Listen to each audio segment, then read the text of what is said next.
وعلى أهل بيته الطيبين الطاهرين الذين أذهب الله عنهم الرجس وطهرهم تطهيرا. صلى الله محمد وآل محمد. واللعن الأبدي على أعدائهم أجمعين. أما بعد فقال الله الحكيم بسم الله الرحمن الرحيم والذين لعهدهم وأماناتهم راعون. درود بھیجئے محمد وآل محمد پر. اللہم صل علی محمد وآل محمد. کل رات کی ایصال ثواب کی مجلس میں نے مومنین کو اس نقطے کی طرف متوجہ کرنے کی کوشش کی کہ قرآن کی آیت ہے ان اللہ لا یغفر ان یشرک بہ ویغفر ما دون ذلک. اللہ تعالیٰ یعنی ایک گناہ ایسا ہے جسے خدا نہیں بخشتا، ویغفر ما دون ذلک، اور اس گناہ کے علاوہ باقی تمام گناہوں کو اللہ تعالیٰ بخشتا ہے یا بخشے گا. شرک، سوال یہ پیدا ہوتا ہے کہ کیا سارے کے سارے مسلمان، چاہے وہ رسول خدا کے زمانے میں مسلمان ہوئے ہوں یا رسول خدا کے بعد، کیا سارے کے سارے پیدائشی مسلمان تھے؟ 40 سال تک وہ بت پرست تھے، مشرک تھے. یعنی سب سے سنگین شرک یہ ہے کہ عبادت میں کسی کو خدا کا شریک قرار دیا جائے، یعنی غیر خدا کو جو ہے نا وہ اس کی پرستش کی جائے. مسلمان نہیں ہو سکتا انسان جب تک غیر خدا کی پرستش اور اس کی عبادت کی نفی نہ کرے. لا الہ الا اللہ کا مطلب ہی یہی ہے، لا معبود الا اللہ.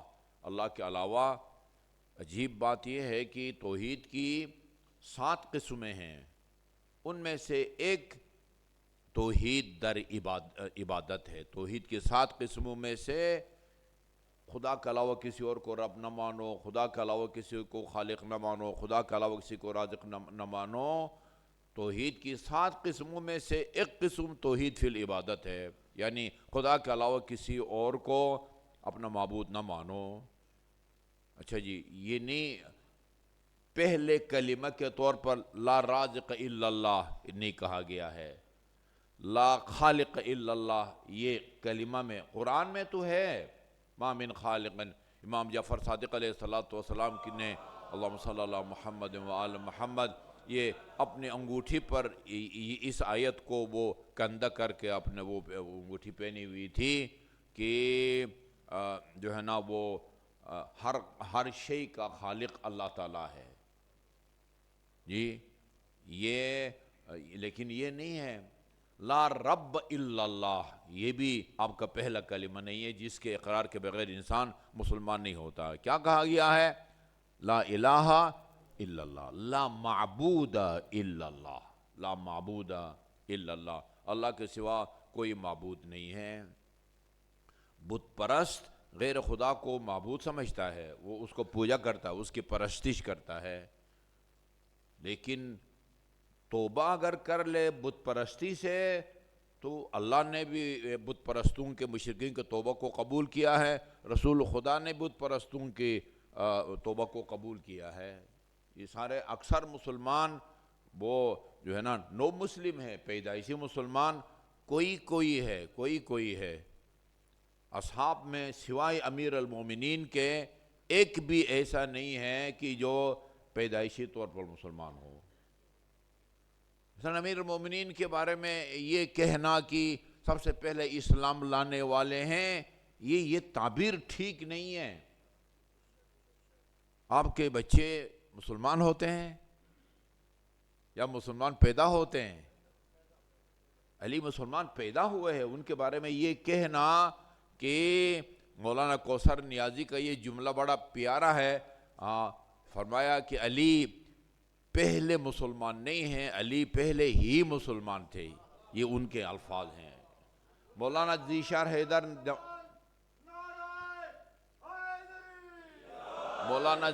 حیدر جوادی کے الفاظ ہیں کہ علی اسلام نہیں لائے، علی اسلام لے کے آئے، یہ ان کے الفاظ ہیں رحمت اللہ علیہ۔ خدا مشرکین کی توبہ کو جب توبہ کریں تو اللہ تعالیٰ قبول فرماتا ہے۔ بھائی اس کا مطلب یہ ہے جب مشرک کے توبہ کو بھی خدا قبول فرماتا ہے، اس کا مطلب یہ ہے کہ شرک ایک ایسا گناہ ہے کہ جب تک بندہ صدق دل سے شرک سے توبہ نہ کرے، پشیمان نہ ہو، خدا قبول نہیں کرتا۔ اس کے علاوہ باقی گناہ ایسے ہیں کئی بندہ توبہ نہ بھی کرے اللہ اپنی رحمت سے اور لطف سے بخشتا ہے، اور بہت سارے اعمال ایسے ہیں کہ جن کے نتیجے میں خدا گناہوں کو بخشتا ہے۔ یہ ایک روایت عرض کرنے لگا ہوں، البتہ اس سے کوئی غلط فائدہ نہ اٹھائے۔ ہم بہت ساری روایات کو اس ڈر سے بیان نہیں کرتے کہ کہیں سامعین غلط فائدہ نہ اٹھائیں، لہذا پہلے سے بتانا ضروری ہے کہ کہیں غلط فائدہ نہ اٹھایا جائے۔ وہ روایت بہت پہلے سنا چکا ہوں، میں بھول گیا تھا کہ میں نے آپ کو سنایا ہے، کل پھر میں نے ایک عالم دین سے دوبارہ سنا، میں آپ کو دوبارہ سنانے لگا ہوں۔ فرمایا معصوم نے کہ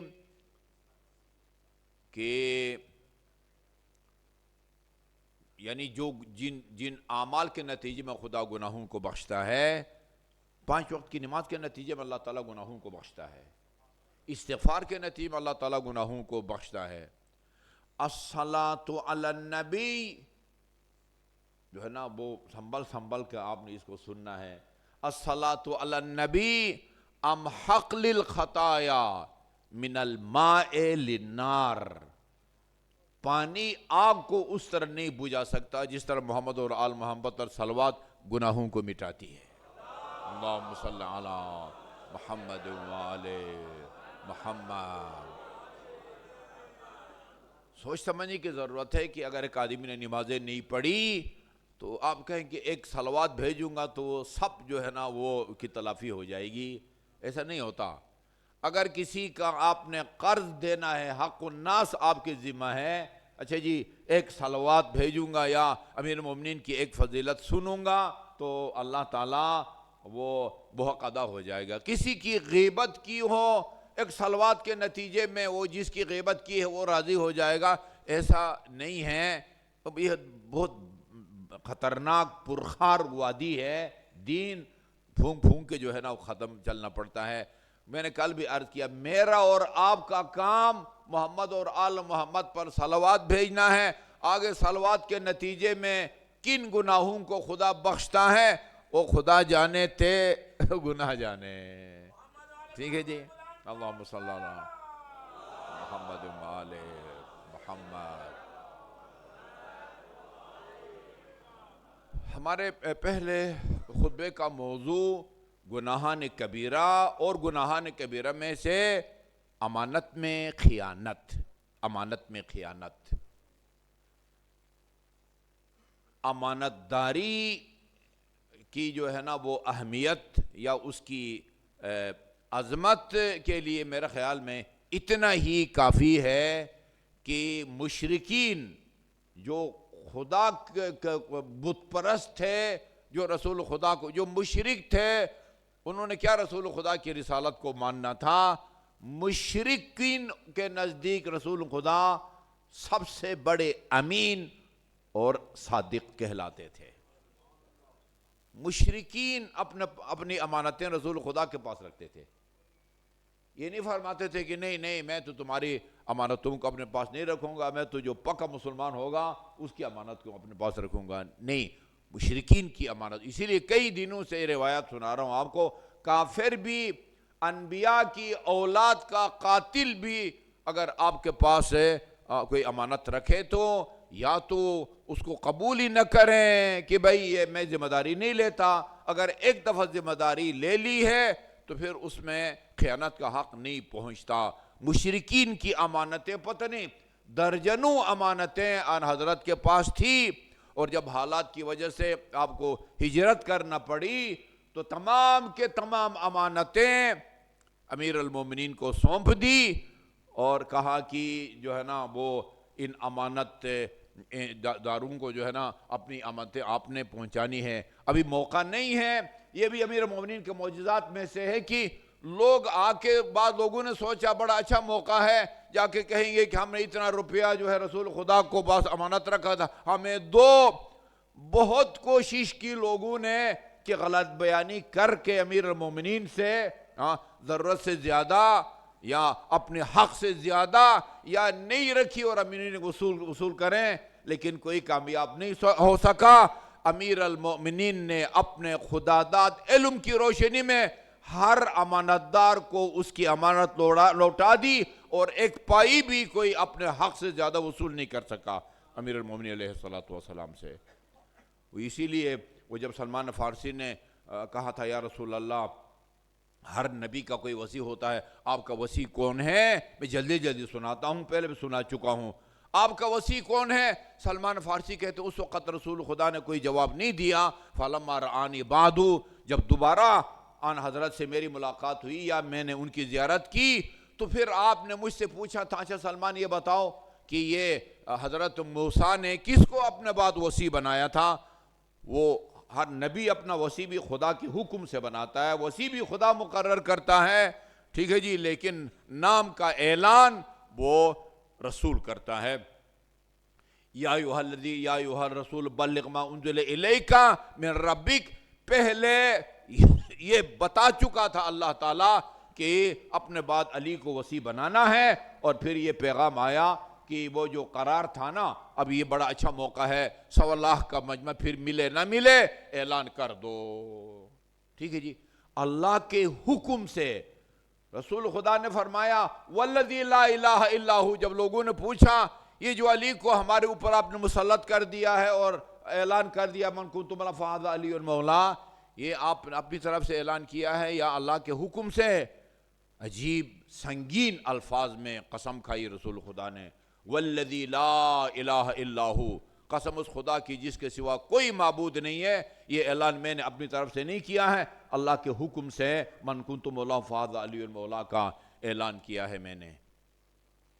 جی تو سلمان فارسی نے کہا یوشع بن نون تھے، کیوں یوشع بن نون کو وصی بنایا حضرت موسیٰ کا؟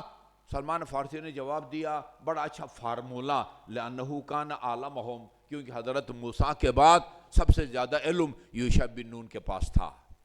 یہ ایک فارمولہ سلمان فارسی نے بتایا، رسول خدا نے اس کے اوپر جو ہے نا وہ صحت کی مہر لگا دی، فرمایا کہ اگر کسی بھی نبی کا وصی وہی ہوتا ہے جو اس نبی کے بعد سب سے بڑا عالم ہو، فوصی۔ اب اس سوال کا جواب سنو جو تم نے چند گھنٹے پہلے یا چند دن پہلے کیا تھا، میرا وصی الذی یقضی دینی، میرے ذمہ واجب الادا، وہ قرض بھی ادا کرے گا اور لوگوں کے پاس جو امانتیں ہیں وہ بھی ان تک لوٹائے گا، وہ علی بن ابی طالب علیہ السلام ہے۔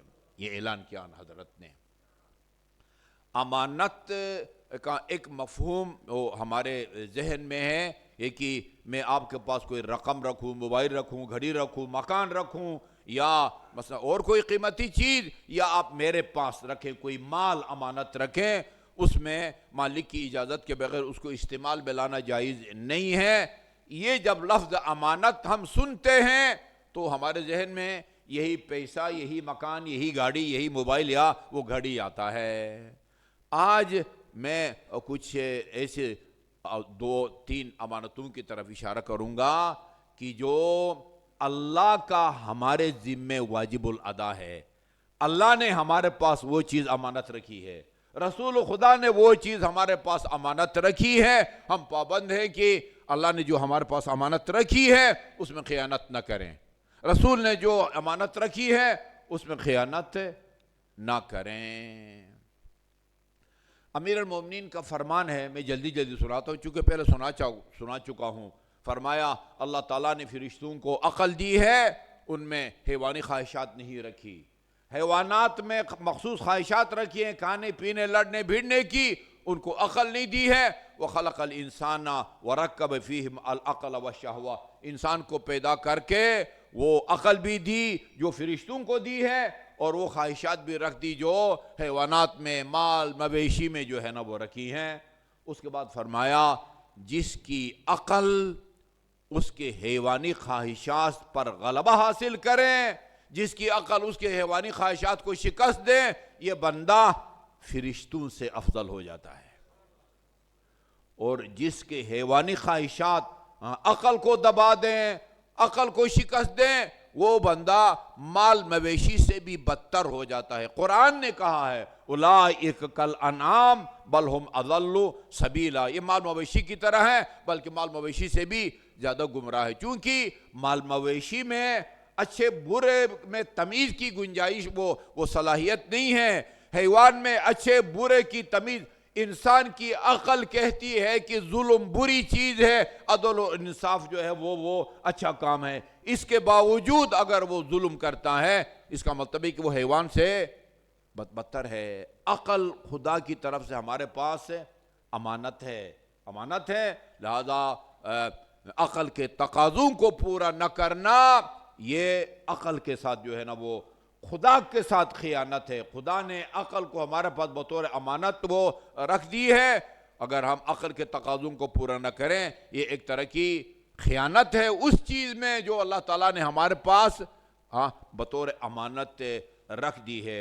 آیہ کریمہ جو ہے نا وہ آپ نے بہت دفعہ سنی ہے، یہ سورہ نمبر 33 اور آیت نمبر 72 ہے۔ نمبر شمار کے حساب سے سورہ کو تلاش کرنا آسان ہے، نام سے تلاش کرنا مشکل ہے۔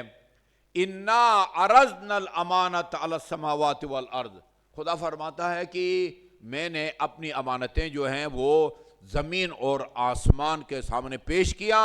سادہ الفاظ میں نے زمین سے اور آسمان سے کہا کہ یہ چیز تم بطور امانت اپنے پاس رکھو، فَأَبَيْنَ أَن يَحْمِلْنَهَا، انہوں نے کہا کہ نہیں ہم یہ ذمہ داری نہیں اٹھاتے۔ زمین اور آسمان نے وہ ذمہ داریاں، امانت کو اپنے پاس رکھنے کی ذمہ داری جو ہے نا وہ قبول نہیں کی۔ جی ہاں، فَأَبَيْنَ أَن يَحْمِلْنَهَا وَأَشْفَقْنَ مِنْهَا، گھبرا گئے، زمین بھی گھبرا گئی، آسمان بھی گھبرا گیا کہ یہ جو خدا کی امانت ہے ہم اس کو جو اس میں امانت داری نہیں کر سکتے۔ وَحَمَلَهَا الْإِنسَانُ، لیکن انسان نے قبول کر لیا ہے اللہ تعالیٰ کی ان امانتوں کو، وہ اٹھا لیا ہے، اپنے ذمہ لے لیا ہے۔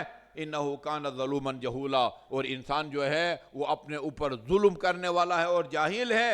اور امام محمد باقر علیہ السلام فرماتے ہیں، اللہم صلی اللہ محمد وآل محمد، اللہ تعالیٰ کوئی نقد رقم وہ آسمان اور زمین کے پاس رکھنا چاہتا تھا، اپنی گھڑی آسمان اور زمین کے حوالے کرنا چاہتا تھا، یا مکان، یا وہ اپنا عرش جس کے اوپر جو ہے وہ براجمان ہوتا ہے یہ رکھنا چاہتا تھا؟ نہیں، تکلیفیں نماز کا وجوب، روزے کا وجوب، حج کا وجوب، یہ امانت ہے خدا کی طرف سے۔ امام محمد باقر علیہ السلام فرماتے ہیں تو امانت میں خیانت، اللہ کے ساتھ خیانت یا رسول کے ساتھ خیانت یہ ہے، فَخِيَانَةُ اللَّهِ وَالرَّسُولِ مَعْصِيَتُهُمَا، 2 جمع 2 4 کی طرح ہے۔ خدا فرماتا ہے میں نے کچھ امانتیں تھیں وہ زمین اور آسمان کے حوالہ کرنا چاہا، زمین اور آسمان نے بطور امانت اس کو اپنے پاس رکھنے سے انکار کر دیا۔ انسان نے لا الہ الا اللہ محمد الرسول اللہ علی ولی اللہ کا اقرار کر کے وہ ان امانتوں کو سنبھالنے یا ان کی حفاظت کی ذمہ داری لے لی ہے، ہم نے لے لی ہے۔ لا الہ الا اللہ کا مطلب، محمد رسول اللہ کا مطلب، علی ولی اللہ کا مطلب صرف زبانی اقرار کر کے پاک ہونا، یا باپ کی جائیداد میں سے حصہ حاصل کرنا، یا وہ قصائی کریں تو جو ہے نا وہ گوشت کو حلال بنانا، یہ مقصد نہیں ہے۔ وہ لا الہ الا اللہ کے نتیجے میں جو ذمہ داریاں انسان کے اوپر عائد ہوتی ہیں ان ذمہ داریوں کو پورا کرنا ہے۔ امام نے فرمایا کہ امانت داری یہ ہے کہ الہی فرائض کو انجام دو، اللہ اور رسول سے خیانت یہ ہے کہ ان کی نافرمانی کرو. صاف الفاظ میں امام محمد باقر نے فرمایا فخیانت اللہ والرسول، اللہ سے خیانت اور رسول سے خیانت یہ ہے کہ معصیتہما، ان کی نافرمانی کرے. نافرمانی کا وسیع ہے، نماز نہ پڑھے اللہ تعالیٰ کی نافرمانی ہے، روزہ نہ رکھے اللہ تعالیٰ کی نافرمانی ہے، قطع رحیم کرے اللہ تعالیٰ کی نافرمانی ہے، سود کھائے، رشوت کھائے، جھوٹ بولے، چغل خولی کرے، وہ سینکڑوں گناہان کبیرہ یا صغیرہ ان کا ارتکاب، یہ اللہ تعالیٰ سے جو ہے نا وہ خیانت ہے. رسول نے جو امانتیں ہمیں سونپی ہیں، احکام کی صورت میں بھی بہت سارے احکام ہیں جو خدا نے قرآن میں بیان نہیں کیے ہیں، رسول نے بیان کیے ہیں. سربست طور پر 3 ٹائم نماز کا اللہ تعالیٰ نے حکم دیا ہے، اقم الصلاۃ لدلوک الشمس الی غسق اللیل وقرآن الفجر. باقی 2 رکعت پڑھنی ہے، وہ 4 رکعت پڑھنی ہے، 3 رکعت پڑھنی ہے. زکوٰۃ ادا کرو، کہاں قرآن میں لکھا ہوا 9 چیزوں میں زکوٰۃ ادا کرو؟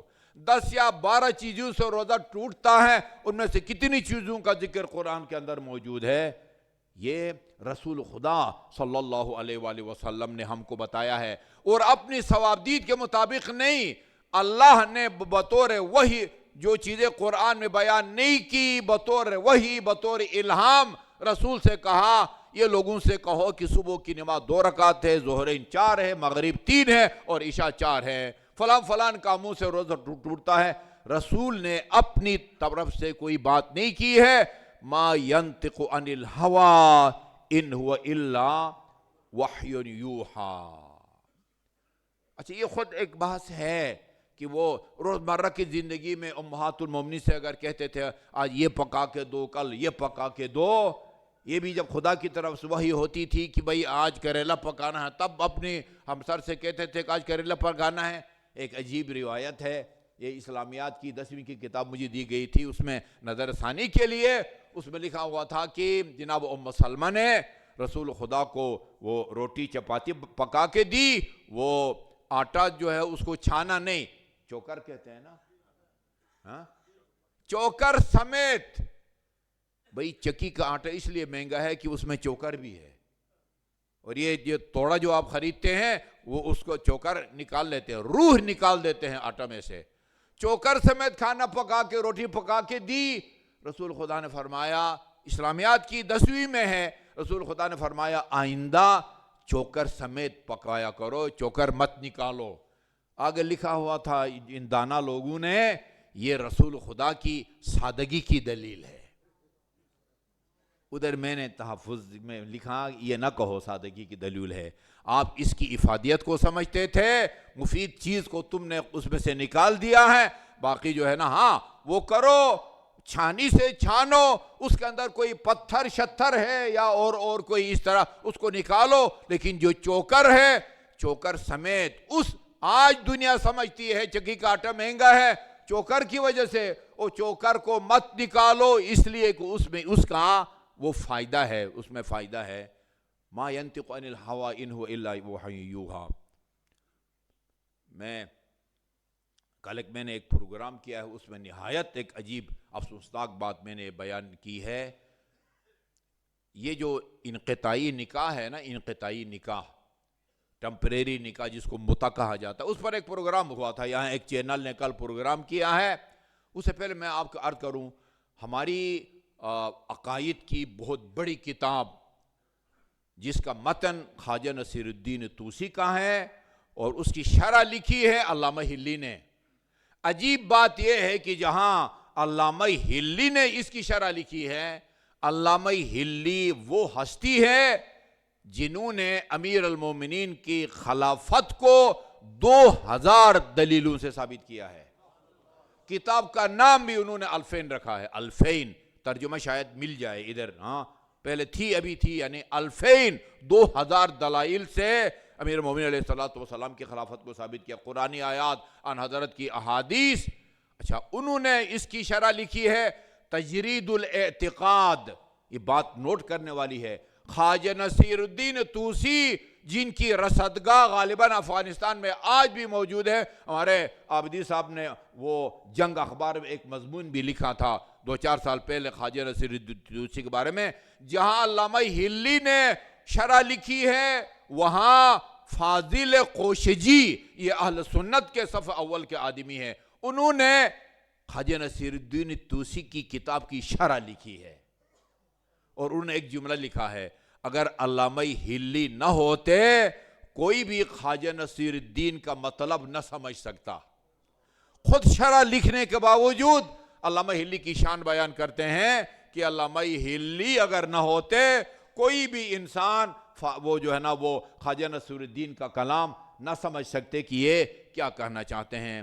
اچھا جی، امامت کی بحث کی ہے نا انہوں نے اپنا خواجہ نصیر الدین طوسی نے، ظاہر ہے شرح تو دونوں نے لکھی ہے، علامہ ہلی نے بھی اور فاضل قوشجی نے بھی، لیکن دونوں کا نظریہ مختلف ہے. وہ شیعہ ہے، وہ سنی ہے.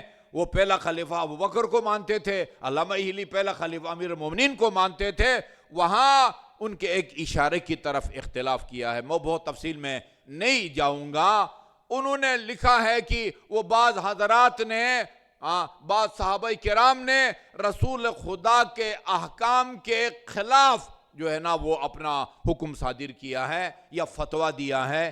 انہوں نے انتہائی افسوسناک جملہ لکھا ہے، کہا کہ 2 مجتہد کے فتویٰ میں اختلاف ہو یہ کوئی نئی بات نہیں ہے. یار رسول خدا مفتی ہے. ہماری اصطلاح میں مفتی مجتہد کو کہتے ہیں جس کا اپنا نظریہ ہو. میرے خیال میں ہمارے اہل سنت برادران میں، ہم دوستوں میں، مفتی اس کو کہتے ہیں جن کو امام ابو حنیفہ کا فتویٰ معلوم ہو. ٹھیک ہے، مجھے اول سے لے کر آخر تک اگر سیستانی کا توضیح مسائل کے مسائل زبانی یاد ہیں، میں مفتی نہیں ہوں. مفتی وہ ہے جو فتویٰ دے، جس کا اپنا کوئی نظریہ ہو، جو بات کرتا ہے اس کے پیچھے قرآن سنت عقل کی صورت میں اس کے بعد دلائل ہوں. ہمارے نزدیک مجتہد کو مفتی کہا جاتا ہے. باقی اہل سنت برادران کے ہاں امام ابو حنیفہ کے فتاویٰ جس کو معلوم ہو، کتاب میں سے دیکھ کر بھی فتویٰ آگے لوگوں کو بتائے، وہ مفتی ہے. کہتے 2 مفتی ان کے جو ہے نا وہ فتویٰ میں اختلاف ہو سکتا ہے. یہ اور بات ہے کہ جس کا فتویٰ عین واقع کے مطابق ہو، حقیقت کے مطابق ہو، اس کو ڈبل اجر ملتا ہے، اور اگر وہ واقع کے مطابق نہ ہو تو اس کو ایک اور سنگل اجر ملتا ہے.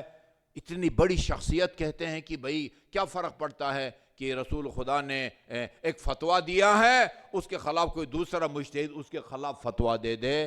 یہ کل کو مجھے ڈر ہے کہ کہیں مفتی کے نام سے یاد نہ کریں رسول خدا صلی اللہ علیہ وسلم کو. وہی ہوتی ہے.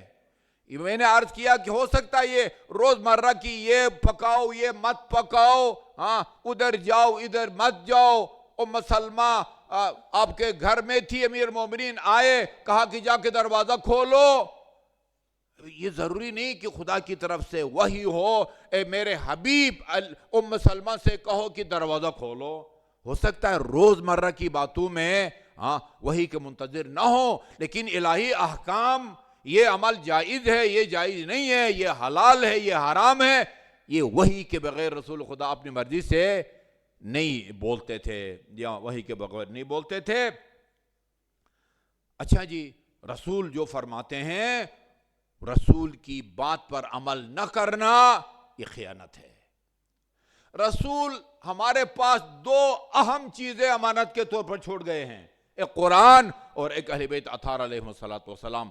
قرآن کی تعلیمات پر عمل نہ کرنا بھی خیانت ہے رسول خدا کے ساتھ، اور اہل بیت اطہار سے محبت نہ کرنا یا ان سے دین نہ لینا یا لے کر اس پر عمل نہ کرنا، یہ دونوں کے دونوں رسول خدا صلی اللہ علیہ وسلم سے خیانت ہے. یا اسی لیے فرمایا فَكُلُّ إِنسَانٍ مَأْمُومٌ عَلَى مَا فَرَضَ اللَّهُ عَلَيْهِ.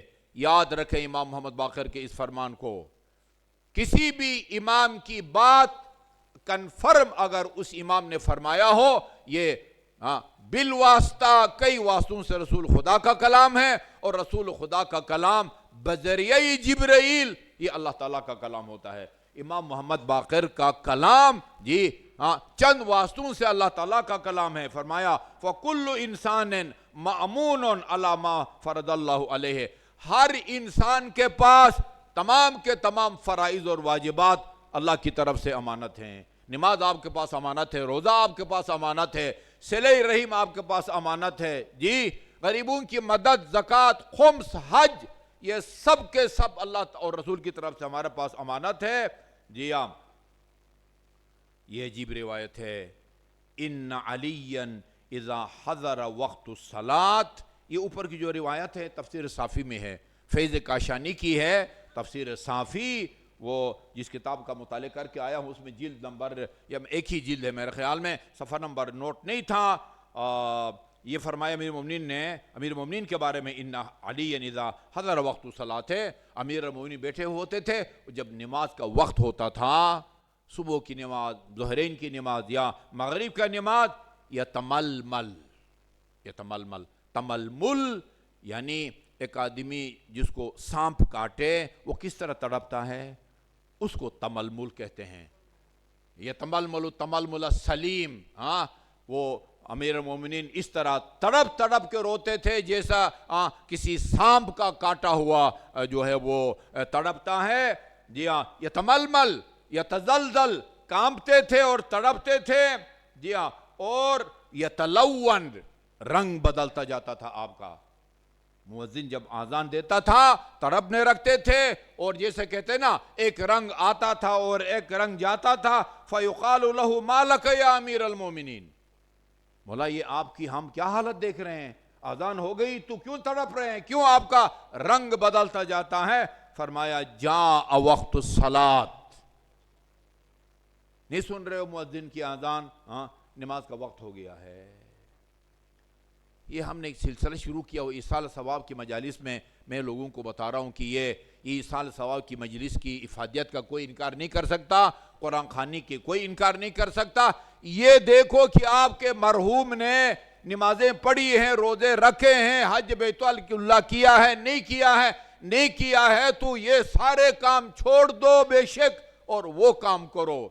ایسے ایسے درجنوں افراد میرے سامنے آ رہے ہیں، امریکہ سے، کینیڈا سے، لندن سے، جن کی باتوں سے پتہ چلتا ہے کہ اس کے مرحوم باپ یا مرحوم ماں نے ساری زندگی نماز نہیں پڑھی۔ کل میرے پاس ایک کیس آیا ہے 79 سال کے عمر میں وہ ایک خاتون کا انتقال ہو گیا ہے، اس کے بیٹے نے کہا کہ میری والدہ نے ساری زندگی نہیں پڑھی ہے نماز، میں ان کی نمازیں پڑھانا چاہتا ہوں، میں کس کو دوں؟ 79 سے 9 مائنس کریں، 9 سال ختم، 10 سال میں خاتون بالغ ہوتی ہے نا، عورت خواتین کے لیے اور زیادہ خطرناک ہے، مرد تو 15 سال میں بالغ ہوتا ہے۔ 70 سال کی میں شاباش دیتا ہوں، خراج تحسین پیش کرتا ہوں، اللہ تعالیٰ ان کی والدہ کی روح کو اس سے ناراض کرے جو آمادہ ہے اس بات پر کہ اپنے والدہ کی 70 سال کی جو ہے نا وہ نمازیں پڑھانے کے لیے تیار ہے۔ میرے پاس آیا ہے کہ بتائیں میں کس کو بتاؤں، وہ جو صاحب پڑھتے ہیں ان کا میں نمبر دیا ہے، اب ان سے رابطہ کریں۔ اچھا وہ صاحب جو نمازیں پڑھتے ہیں انہوں نے مجھے بتایا کہ بھئی بعض لوگ رابطہ کرتے ہیں، آپ نے نمبر دیا ہوتا ہے، جب میں ہدیہ بتاتا ہوں تو وہ کہتے ہیں وہ اس سے تو ایک بہت بڑے پروجیکٹ جو ہے نا اس پر عمل ہو سکتا ہے۔ اور پروجیکٹ کیا ہوگا بھئی؟ آپ شوگر مل لگائیں اور اس کی آمدنی مرحوم یا مرحومہ کے لیے ہدیہ کر دے، وہ 2 رکعت نماز کی جگہ نہیں لے سکتا۔ کس عالم میں ہیں آپ؟ حج اگر نہیں کیا ہے، رسول خدا کا زمانہ تھا، ایک بندے نے آ کے عرض کیا یا رسول اللہ میں حج پہ گیا ہوا تھا، کسی وجہ سے میرا حج نامکمل رہ گیا ہے۔ وقوف عرفات، وقوف مزدلفہ دونوں اگر رہ جائیں نا، ایک اختیاری وقوف ہے، ایک مجبوری کی حالت میں وقوف ہے، دونوں رہ جائیں۔ وہ کئی دفعہ ایسا ہوا ہے جب وہ پہلی دفعہ وہ عرفات سے ٹرین چلی ہے تو اس میں لائن میں کھڑے تھے تو کراچی الحرمین کی خاتون بے ہوش ہو کے گر پڑی اور سیدھا جو ہے نا وہ اس کو باہر سے مکہ کا پتہ نہیں کسی ہسپتال میں بیچاری کو پہنچا دیا گیا، رہ گیا اس کا وقوف رہ گیا، وہ بیچاری آئندہ سال حج بیت اللہ کرے گی۔ جی اچھا تو کہا یا رسول اللہ وَأَنَا رَجُلٌ مَيِّلٌ، الحمدللہ میں مالدار آدمی ہوں اور مال کی کوئی کمی نہیں ہے، حج جو نہیں ہو سکا ہے بتائیں میں کیا کروں کہ وہ حج کا متبادل ثابت ہو سکے؟ فرمایا اگر تمہارے پاس یہ کوہ ابو قبیس جو اس زمانے میں مکہ کا سب سے بڑا پہاڑ ہوتا تھا، اس کے بعد اگر تمہارے پاس سونا ہو اور یہ سارا سونا تم راہ خدا میں ادا دے دو، وہ حج کا متبادل نہیں بن سکتا جب تک جا کے حج کے 15 اعمال انجام دو 1000 ٹن راہ خدا میں سونا بھی دو، اس کا ثواب ملے گا، لیکن حج کا متبادل کوئی عمل نہیں ہو سکتا۔ جی فرمایا یا میرے ماں جا وقت صلاتے، کہا سن نہیں رہے ہو کہ نماز کا وقت داخل ہو گیا ہے؟ جی ہاں، یہ دیکھیے وقت امانت عرض اللہ علی السماوات، یہ اس امانت کو وہ صحیح حالت میں صاحب تک پہنچانے کا وقت ہے جو اللہ تعالیٰ نے آسمان اور زمین کو سامنے اس کو پیش کیا، انہوں نے ذمہ داری قبول کرنے سے انکار کر دیا، ان میں صلاحیت نہیں ہے نا۔ یہ تو ایسی کہتے ہیں ابینا، آسمان نے کیا، یہ تو ایسی آپ کہیں کہ زبان حال ہے، ورنہ زمین بول سکتی ہے نہ آسمان بول سکتا ہے۔ زمین اور آسمان نے اس امانت کو سنبھالنے سے انکار کر دیا، اور انسان نے لا الہ الا اللہ محمد رسول اللہ کے اقرار کر کے اس امانت کو سنبھالنے کی ذمہ داری لی ہے۔ یہ نماز کو تم نے جو ہے نا کوئی معمولی امانت سمجھ رکھا ہے۔ یہ دیکھیے یتململ اور یتزلزل ویتلون، تڑپتے تھے، کامتے تھے، رنگ بدلتا جاتا تھا جب اللہ اکبر کی آواز آتی تھی۔ اللہ تعالی ہمیں ان خدا اور رسول کی امانتوں کی وہ نگہداری اور پاسداری کی توفیق عطا فرمائے۔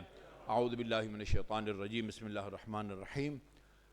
والعصر ان الانسان لفی خسر الا الذین آمنوا وعملوا الصالحات وتواصوا بالحق وتواصوا بالصبر۔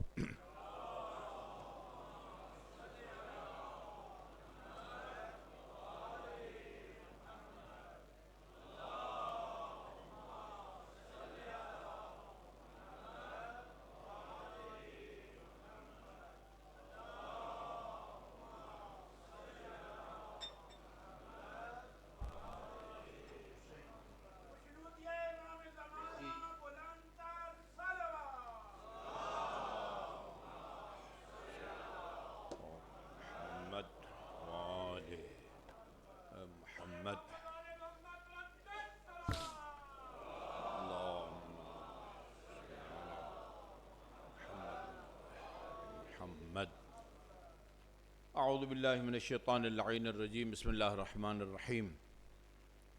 الحمد للہ رب العالمین والصلاة والسلام علی خیر خلقہ محمد وآلہ الطیبین الطاہرین، ولا سیما علی ابن امہ امیر المؤمنین علی بن ابی طالب علیہ الصلاة والسلام، وعلی ابنتہ صدیقۃ الطاہرہ فاطمۃ الزہراء سیدۃ نساء العالمین، وعلی سبطیہ الحسن والحسین سیدی شباب اہل الجنہ، وعلى علي بن الحسين زين العابدين ومحمد بن علي الباقر وجعفر بن محمد الصادق وموسى بن جعفر الكاظم وعلي بن موسى الرضا ومحمد بن علي التقي وعلي بن محمد النقي والحسن بن علي العسكري والخلف الحجة المهدي المنتظر، اللهم عجل فرجه وسهل مخرجه ليملأ الأرض قسطا وعدلا كما ملئت ظلما وجورا واللعن الابدی علی اعدائهم اجمعین۔ اما بعد فقال اللہ الحکیم، بسم اللہ الرحمن الرحیم۔ وَإِنَّكَ لَعَلَىٰ خُلُقٍ عَظِيمٍ۔ درود بھیجیے محمد و آل محمد پر۔ اللہم صلی علی محمد و آل محمد۔ 13 رجب کی تاریخ کی ایک امانت ہمارے پاس ابھی تک موجود ہے، اور وہ امیر المومنین علیہ الصلاۃ والسلام کی ولادت باسعادت کی تاریخ تھی۔ تو میں آج چاہوں گا جو ہے نا قضا کے طور پر آپ کی چند ایک اخلاقی خصوصیات کی طرف اشارہ کیا جائے، اس دعا کے ساتھ کہ اللہ تعالی ہمیں ان اخلاق حسنہ کو اپنانے کی توفیق عطا فرمائے۔ امیر المومنین علیہ الصلوۃ والسلام کے جو فضائل ہیں عام طور پر آپ کے علم کو بہت زیادہ اجاگر کیا جاتا ہے اور کیا جانا چاہیے، چونکہ فضیلت کا معیار علم ہے۔ آپ کی شجاعت کو بہت اجاگر کیا جاتا ہے اور اس کو کیا جانا چاہیے، اور جتنا بھی کیا جائے کم ہے، اس لیے کہ اللہ نے شجاعت کو، جہاد فی سبیل اللہ کو فضیلت کا معیار قرار دیا ہے۔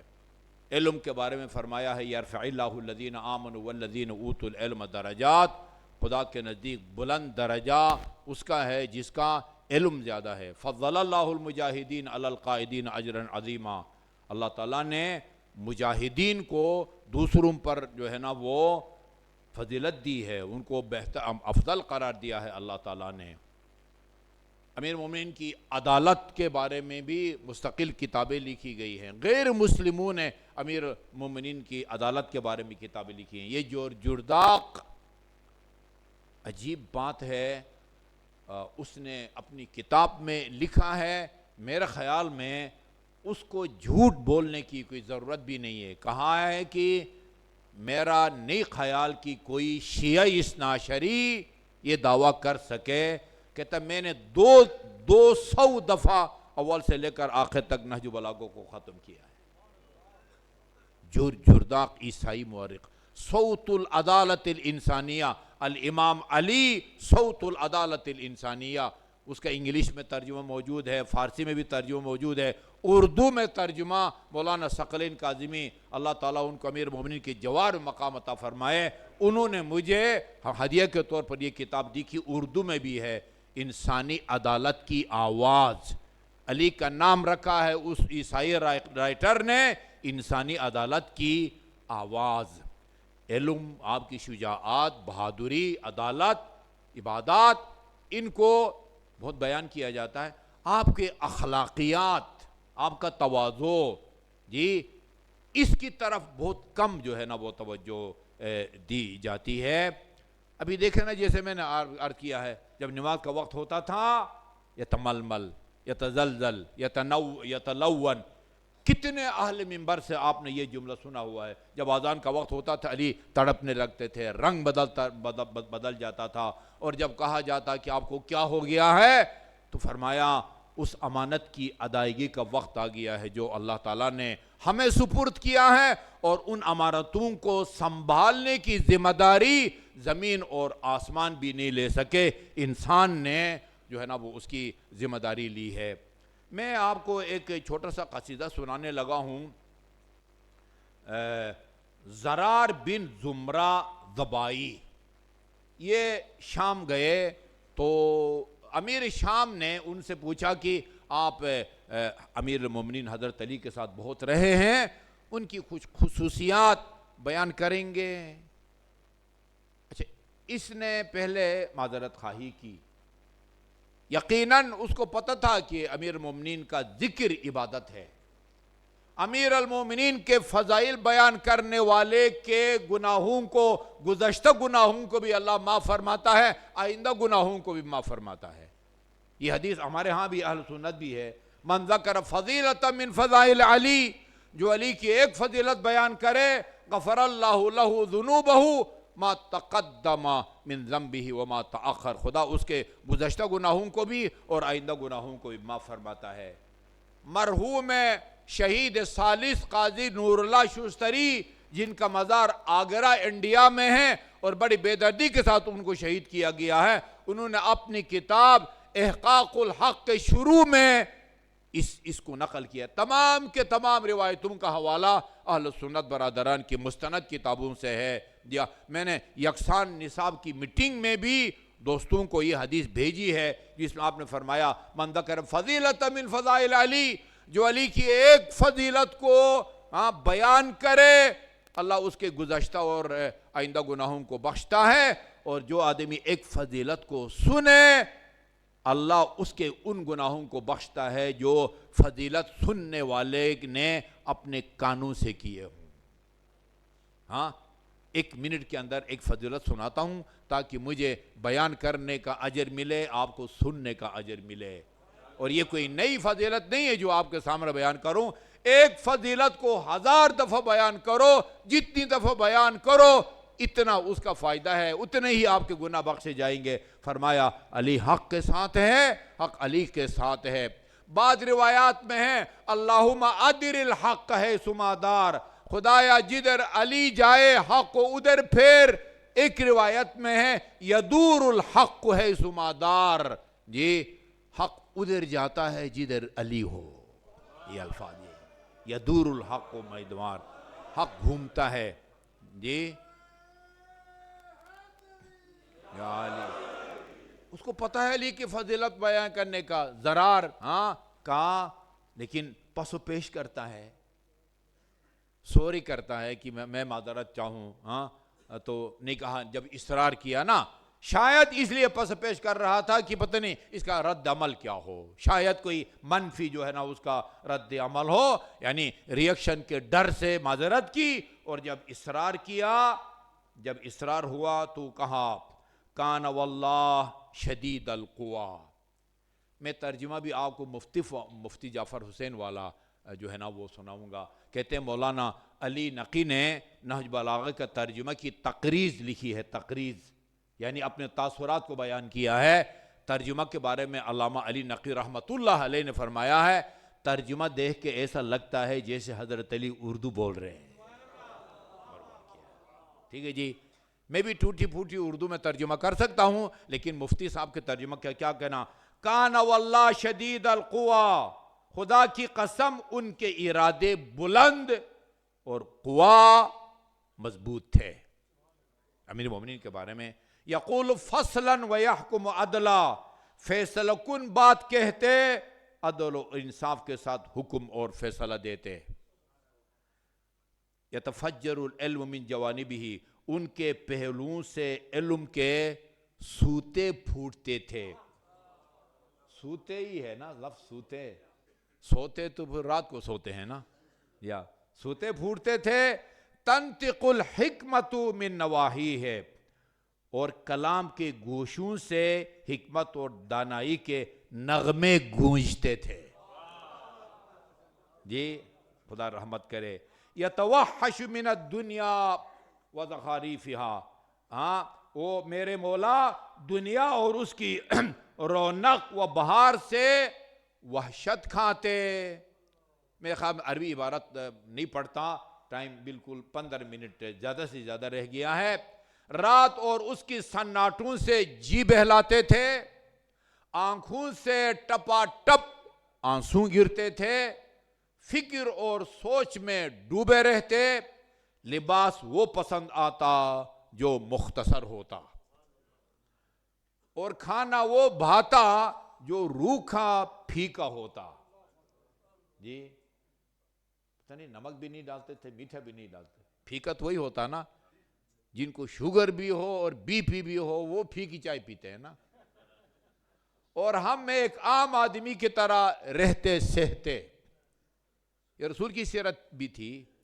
ہم کچھ پوچھتے تو جواب دیتے، اور کچھ دریافت کرتے تو بتاتے تھے.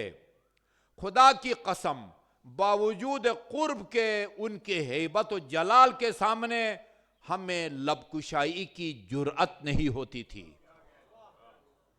اہل دین کی تعظیم کرتے، مسکینوں کو قرب کا شرف بخشتے، غریب مسکینوں کو اپنے قریب بٹھاتے تھے. طاقتور کو یہ توقع نہ ہوتی کہ بے راہ روی میں ان کی ہمدردی حاصل کر سکے گا. جس طرح ادھر آج کل ہوتا ہے، وہ طاقتور جس کی لاٹھی، یہ ادھر علی کی حکومت میں یہ منطق نہیں چلتی تھی. کمزور کو ان کے انصاف سے مایوسی نہ ہوتی تھی. کسی کمزور کو یہ خوف نہیں ہوتا تھا کہ کیونکہ میں کمزور ہوں، میری کوئی حق تلفی کرے گا. خدا شاہد ہے، میں نے بعض مقامات پر جبکہ رات کے پردے آویزان اور ستارے پنہان ہوتے تھے، انہیں دیکھا اپنی ریش مبارک کو ہاتھوں میں پکڑے ہوئے اس طرح تڑپتے تھے جس طرح کوئی مار گزیدہ تڑپتا ہے، یعنی جس کو سانپ نے کاٹا ہو، اور اس طرح روتے جس طرح کوئی غم زدہ روتا ہے، جس کا کوئی بیٹا بھائی مر گیا ہو، اور کہتے تھے اے دنیا جا کسی اور کو فریب دے، کیا میرے سامنے اپنے کو لاتی ہے یا مجھ پر فریفتہ ہو کے آئی ہے؟ یہ کیوں کر ہو سکتا ہے؟ میں نے تو میں تجھے 3 بار طلاق دے چکا ہوں، جس کے بعد رجوع کی کوئی گنجائش نہیں ہے۔ ٹھیک ہے جی، مگر یہ کہ پھر حلالہ استعمال کیا جائے نا۔ اچھا، لوگ سمجھتے ہیں کہ یہ حلالہ کا تصور صرف اہل سنت کے ہاں ہے، سورہ بقرہ میں ہے یہ، حتی تنکح زوجا غیرہ۔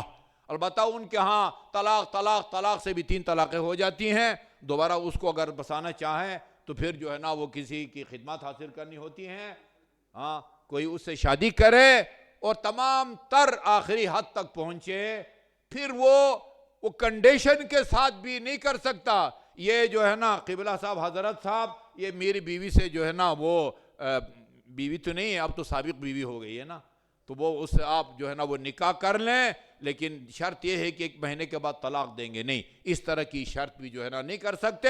اگر ان کا موڈ خراب ہو گیا تو وہ ڈٹ سکتے ہیں۔ ٹھیک ہے جی، یہ مجھے پسند ہے اور میں اس کو پسند ہوں، کوئی شرط نہ لگائیں، شادی کرے اور ازدواجی تعلقات بھی قائم ہو، پھر اپنی مرضی سے اس کو طلاق دے دے، تب جا کے جو ہے نا وہ شادی وہ کر سکتا ہے۔ تو اہل سنت برادران کے ہاں یہ اتفاقات بہت ہیں، ہمارے ہاں نہ ہونے کے برابر ہیں۔ ہمارے ہاں حلالہ کی نوبت تب آتی ہے کہ ایک آدمی بیوی کو طلاق دے دے، جی عدت کی مدت گزر جائے، پھر نکاح کرے، پھر طلاق دے دے، عدت کی مدت گزر جائے، پھر نکاح کرے، اس طرح 3 دفعہ جب طلاق دے تب جا کے حلالہ کی نوبت آتی ہے۔ یا مثلا طلاق دے دے اور عدت کی مدت گزرنے سے پہلے رجوع کر لے، نئی نکاح کی بھی ضرورت نہیں ہوتی ہے، رجوع دوبارہ بیوی بنانے کی نیت سے ہاتھ لگائے، یا زبانی کہہ دے میں نے رجوع کر لیا، وہ فل اس کی بیوی بن جاتی ہے، نئی نکاح کی ضرورت نہیں ہوتی۔ اس طرح 3 دفعہ رجوع کرے، 3 دفعہ طلاق دے، یا 3 دفعہ عدت گزرنے کے بعد نکاح کرے، پھر جا کے وہ اس کی نوبت آتی ہے۔ اگر کوئی اہل سنت اس طرح غلطی سے 3 دفعہ طلاق دینے کے بعد وہ اس کو دوبارہ بسانا چاہتا ہے یا حلالہ سے بچنا چاہتا ہے تو اس کو فقہ جعفری کو اختیار کرنا، شیعہ ہو جائے تو اس کا حلالہ سے بچ جائے گا، یہ فتویٰ ہے۔ اور یہاں 2 بندے جو ہیں آئے ہیں صرف بیوی کو بچانے کے لیے، حلالہ سے بچنے کے لیے، انہوں نے مذہب اہل بیت کو اختیار کیا ہے۔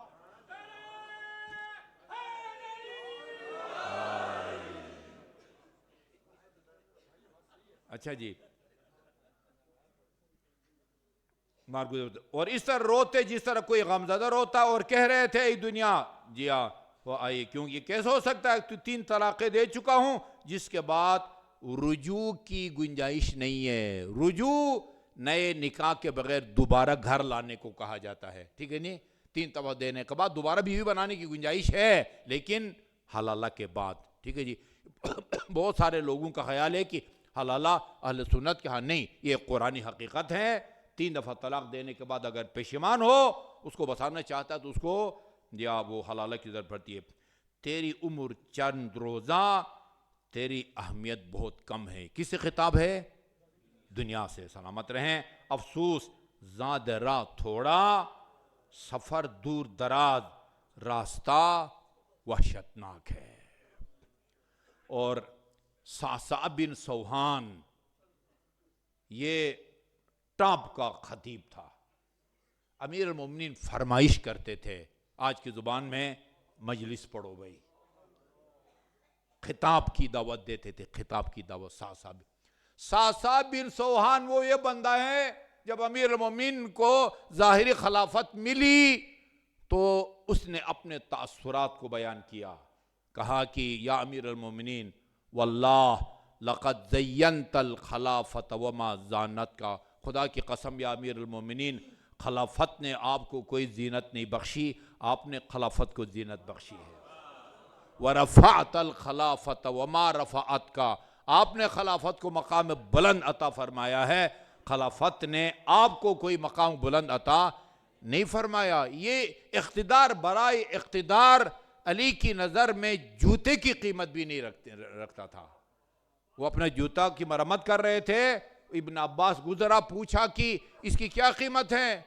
مولاؤ ایک گھسی پیٹی ہے، یہ اس کی کوئی کیا قیمت ہو سکتی ہے؟ فرمایا بھائی پھر بھی سردی گرمی سے تو بچاتی ہے نا بھائی، یہی 2-4 درہم ہوگی۔ فرمایا یہ تمہارا اقتدار جس کی خاطر باپ بیٹا اور بیٹا کو باپ کو مارتا ہے، جی اس کی قیمت میرے نزدیک اس جوتے کے برابر بھی نہیں ہے، مگر یہ کہ اس اقتدار کے ذریعے کسی حقدار کو اس کا حق دلا دوں، اور ظالم سے لے کر مظلوم کو اس کا حق دلا دوں، پھر تو اس اقتدار کی کوئی قیمت ہے۔ اقتدار برائے اقتدار جیسی لعنت اس دنیا میں نہیں ہے۔ بنی عباس کے ایک خلیفہ کا فرمان میں نے خود پڑھا ہے، وہ کہتے ہیں لو نازعنی رسول اللہ لأخذت الذی فیہ عینا۔ آج اگر رسول خدا زندہ ہو کے آتے ہیں اور مجھ سے اقتدار چھیننے کی کوشش کریں، میں رسول خدا کے بھی سر قلم کر دوں گا۔ یہ اقتدار برائے اقتدار جو ہے نا یہ ہے جی ہاں۔ تو وَهِيَ أَحْوَجُ إِلَيْكَ مِنْكَ إِلَيْهَا، آپ اتنے خلافت کے محتاج نہیں ہیں جتنی خلافت آپ کے محتاج ہیں۔ یہ بندہ کہتا کان فینا کا احدنا، حضرت ہم میں سے ایک آدمی کی طرح سہتے رہتے خوش خلقی، انتہائی انکسار اور نرم روی کے باوجود ہم ان کے سامنے اس طرح خائف اور ترسان یعنی ڈرتے تھے جس طرح وہ جکڑا ہوا قیدی جس کے سر پر جلاد تلوار لیے کھڑا ہو وہ ڈرتا اور کانپتا ہے، روب کی وجہ سے، روب اور جلال کی وجہ سے۔ روایت ہے جو خدا سے ڈرے خدا پوری دنیا کو اس سے ڈراتا ہے۔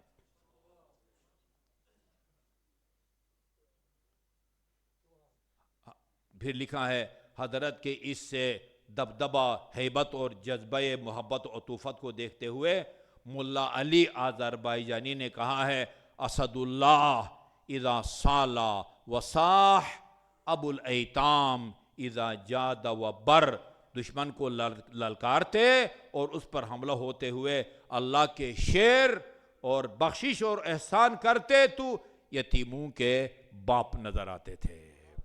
اللہ تعالی ہمیں امیر مومنین کی اخلاقیات کو اور اس سیرت کو اپنانے کی توفیق عطا فرمائے۔